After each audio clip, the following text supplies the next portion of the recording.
Oh man, this is a heavy door. Okay, so what if I told you that there was a mode of transportation that not only promised to leave planes, trains, and automobiles all in the dust, but to do so with extraordinary efficiency, and that TE Connectivity brought us down to Los Angeles to take a close look at a sponsored prototype built by a ragtag team of Reddit engineers, Rengineers? Calling themselves Hyperloop from all over the world. It weighs 400 kilograms, contains hundreds of sensors, and it can frickin' hover.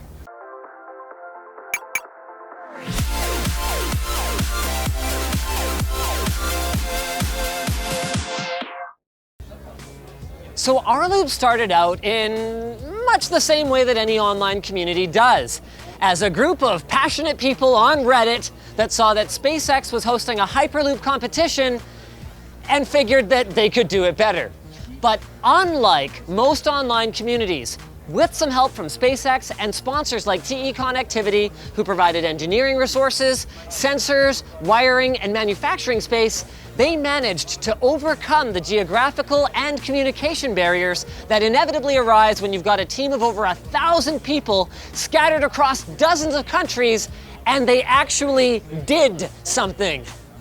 And considering that all of these folks are volunteers, one of which even quit his job and moved to the US from India for a year, what they've done is nothing short of amazing. So let's take a closer look at the pod.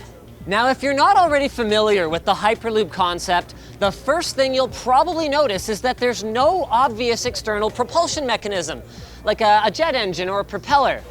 That's because Hyperloop pods aren't expected to be able to propel themselves. See this big plate on the back of the pod? It's called a pusher plate. Now in the future, pods could be launched down the tube at near hypersonic speeds, then boosted by linear induction motors, essentially making the tube a big railgun, or they could use an onboard system. But for the purposes of the competition that we're attending today, this pusher plate is used to give the pod a colossal kick in the ass with a stripped down Tesla and send it whipping down the track.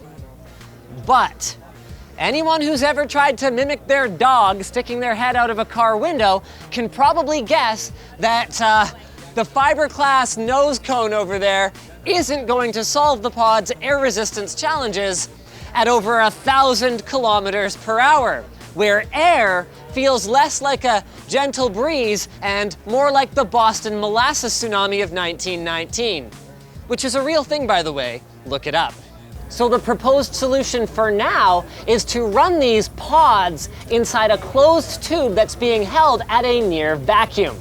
Now, the clever among you have probably also noticed that these wheels are totally unsuitable for speed of sound travel. That's because they are only for manual maneuvering of the pod and emergencies. These babies right here are what actually keep the pod's butt from getting as raw as mine did on a dried up water slide that one time. There are 8 of what the team affectionately refers to as hover engines. Each of them is made up of freaking strong magnets, it's a scientific term right there, arranged in what's called a Hallback array to augment the strength of the magnetic field of the individual magnets.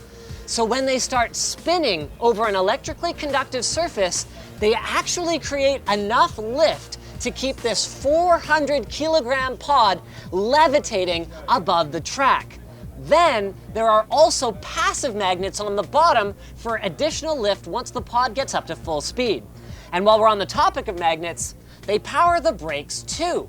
The pod uses 2 28-inch Hallback arrays that are configured such that they create drag as they approach a conductive surface without making contact. So that means no biannual brake pad replacements. Sorry, Napa.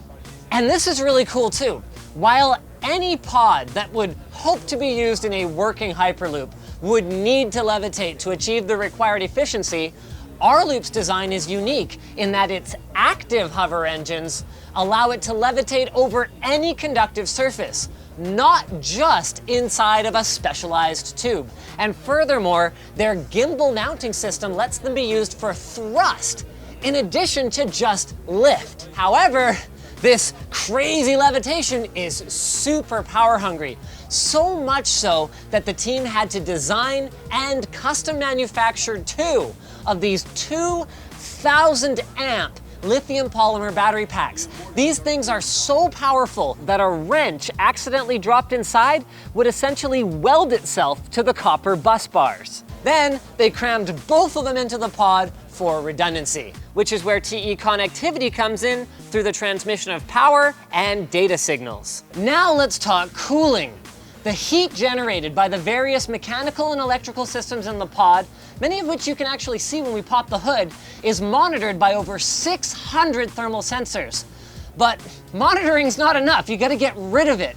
And because there will be virtually no air in the tube, the solution is not as simple as just slapping a radiator to the front of the pod. Our Loop's answer? This liquid carbon dioxide cooling system. So at the end of each of these little brass fittings is a super small hole, only 13.5 thousandths of an inch, that when activated dispenses 4 grams of liquid CO2 per second. When that goes from the high pressure holding tank to the low pressure near vacuum environment, the liquid CO2 vaporizes, removing heaps of heat in the process. How much exactly?